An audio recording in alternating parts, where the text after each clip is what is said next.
রাজধানীর বিমানবন্দর এলাকায় ডিএল ফিলিং স্টেশনের ১,২১,৭৫,০০০ টাকা ডাকাতির ঘটনায় মূল হোতা জলিল সহ ৩ জনকে গ্রেফতার করেছে র্যাব।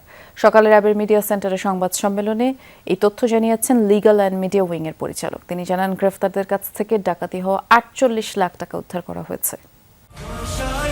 ৪৫ বছর ধরে কোটি মানুষের আস্থায় পাইপের বস আরএফএল পাইপ। পূর্ব পরিকল্পিত রেকি, এরপর মুহূর্তের মধ্যেই ১,২১,০০,০০০ টাকা লুট। গত ৯ আগস্ট বিমানবন্দর এলাকার ক্রাউন প্লাজার সামনে ঘটে ডাকাতির ঘটনা।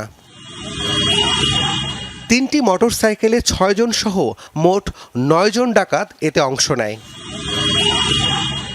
গোয়েন্দা তথ্যের ভিত্তিতে মূল পরিকল্পনাকারী হাকিম, তথ্যদাতা কাউসার এবং ডাকাতির ঘটনা বাস্তবায়নকারী জলিলকে গ্রেফতার করে র্যাব। হাকিমের কাছ থেকে উদ্ধার করা হয় বিদেশি পিস্তল, গুলি, হ্যান্ডকাফ ও ওয়্যারলেস সেট। পরে জলিলের দেওয়া তথ্যের ভিত্তিতে উদ্ধার করা হয় লুণ্ঠিত ৪৮ লাখ টাকা। এই ঘটনায় ডাকাত দল ১,২১,০০,০০০ টাকা ডাকাতি করে। ডাকাতি সফল হওয়ার পর তারা নিজেদের মধ্যে এই টাকাগুলো ভাগ করে নেয়। মেইন যে সর্দার অর্থাৎ জলিল মোল্লা আনুমানিক ৫৩ লক্ষ টাকা তার কাছে রাখে, যে এই ডাকাতির সময় মোটরসাইকেলে ছিল এবং তার হাতে একটি পিস্তল ছিল। আপনারা সিসিটিভি ফুটেজে দেখেছেন। তার আরেকজন সহযোগী ছিল সাগর বড়াই, সে আনুমানিক ১৪ লক্ষ টাকা ভাগে নেয় এবং ডাকাতির সময় তার হাতেও পিস্তল ছিল। ইতিমধ্যে ডিবি কর্তৃক গ্রেফতারকৃত হয়েছে এবং তার কাছ থেকে আনুমানিক ১২ লক্ষ টাকা সে সময় উদ্ধার করা হয়েছে।